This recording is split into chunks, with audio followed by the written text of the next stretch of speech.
Hello everyone, welcome back to the channel. Please like the video and subscribe to the channel. Today on Inzoi, we're talking about more Sims bots and their sabotage. Let's talk about Call Me Kevin. It seems like Sims YouTubers have no shame left. They literally have no shame left. You know, what was interesting about Call Me Kevin's video, and it's truly a fascinating showcase of what happens when even big channels that have been here for 10, 15, I don't know how long Kevin's been here. He's been here for a while, I'm assuming. That even they have to use clickbait in order to get views. Someone with over 3 million subscribers, been here probably over a decade, because that's how long you have to be here to get to that. And it is just mind-boggling how basically a guy who basically does chaos in The Sims would even want to try to play this game or give a review. This is a realistic life sim game, Inzoi. It's not a cartoon joke that the Sims are. Now, I'm having a real hard time with a lot of things he said in his video. One of the things that stood out to me, and it really shows that if you don't know how to play Inzoi, just don't speak on it. Like, simple. Call Me Kevin has no idea how to play Inzoi. So one of the things that stood out to me was when he said that the jobs don't do anything. He literally said the jobs you don't do anything, when one of the jobs he picked was a active one in the pier. So unless it was a glitch or unless there was something, how could he miss that unless he was on purpose trying to be slick and find a way to bash Inzoi? Because what I'm finding is people will give it a 10 out of 10 or something like that, but their compliments and their vague praise is so ill-rooted, it can't be trusted. Now, he also was saying how there's not too much to do in the game and he's not even sure what he should be doing in the game. Now, wait a second. Call Me Kevin is a Chaos Sims content creator. Meaning, since when did he ever follow what the game wants him to do? If that was the case, he would never create chaos in The Sims the way he did. So why are you expecting something different here? You see what I mean? Like, you see what I mean, right? The things they seem to get away with the cartoonish Sims, and you can't do it here, they immediately begin to bash it. I don't know, just when I watched the whole video, and even in the comments I saw some people agreeing with me, I just don't think he really gave the game a fair chance. And he's basically, okay, this is the new hyped game, and at the end of the day, y'all have to realize something. This is a business for all of us, including myself. But I have integrity where some of these people won't.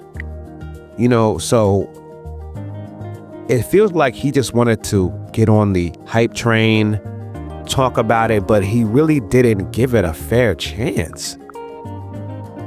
I mean, like, it's just really crazy to me that basically a person who makes his living making chaotic Sims videos where they're doing all these weird different things is now going to expect a game to tell him what to do.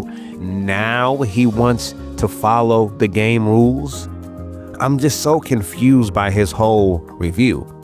And I will keep saying that Crafton made a huge mistake in giving out early access, even though he did not get it.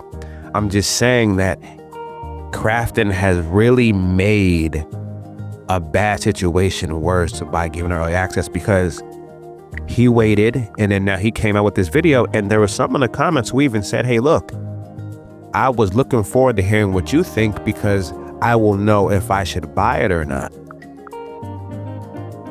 That's what I mean by to these other Sims people like New World, who wants to sit there and tell me, well, my gameplay makes them play the game.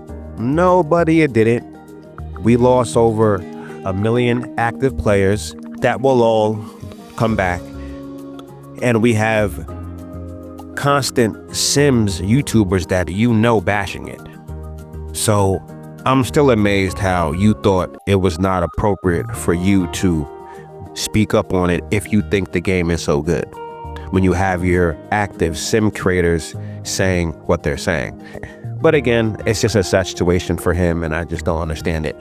But, back to Kevin here, it's weird.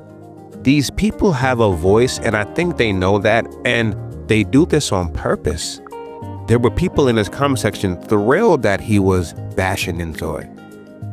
I don't understand these people and what they're talking about, or even how they go about their business. It's very, very weird. Very, very weird. And I think one of the comments put it best. I wish he would pull back on trying to do the most chaotic thing ever and actually explore what a game has to offer rather than trying to make it into something it's not. So basically, he was trying to turn it into his chaotic Sims, and that's not what Inzoi is. So because it wasn't what he's used to, that chaotic cartoon nonsense, he pretty much bashed the game all the way through, and then at the end gave it a high rating. You see, what he knows is most people don't get to the end of the video. They only watch the first couple of minutes. Very rare person sticks around and watch the whole thing. And then if it is the ones who do that, it's usually the favorites of their channel who will always agree with you anyway. So the fact that he saved his high praise for at the end is really meaningless when he played the game wrong and was bashing it all the way through. Putting down the game because he couldn't be silly enough. Like, it's one thing to be silly within the game content. That's okay, that's cool. But if you're actively trying to be silly in a game that is clearly more realistic and you're going to bash them for that, that makes no sense to me. You have to understand the game that you're playing. It's a realistic life simulator. You're trying to force this cartoonish fun game into it, this cartoonish game. No, it's a fun, realistic game. So I really think Call Me Kevin's video had a lot of problems with it and a lot of red flags that had to be discussed. Like, he has no idea how to play Inzoi. Like, all that cartoon stuff, go back to The Sims. I think he used Inzoi for a quick money grab video, and then he's going back to his chaos of The Sims. And that's what most Sims YouTubers are doing. That's why I never get why Crafton gave early access to anybody. Even though Kevin did not get it, I don't get why anybody got it. The game should have came out regularly for everyone. And this here is very key. And a comment I read, this was very big to me. They said, I'm not asking for a critical opinion. I'm asking that he doesn't just flat out treat the game like it legit has zero gameplay. There are quite a few people in the comments saying thanks to him for playing the game because they wanted to know if they should get the game or not. Now you have people thinking jobs aren't in the game simply because he didn't take time to understand it. How about that? So to kind of wrap up this video, it's pretty clear. Sims YouTubers are on purpose bashing this game, and they're being disingenuous on purpose. I really don't get why Inzoi gave, I don't know why Crafton gave these people early access, even though, again, Kevin did not get it. I think it was a big mistake all the way around, and this video had to be done to address all of the lies and all the just misinformation that was in that video.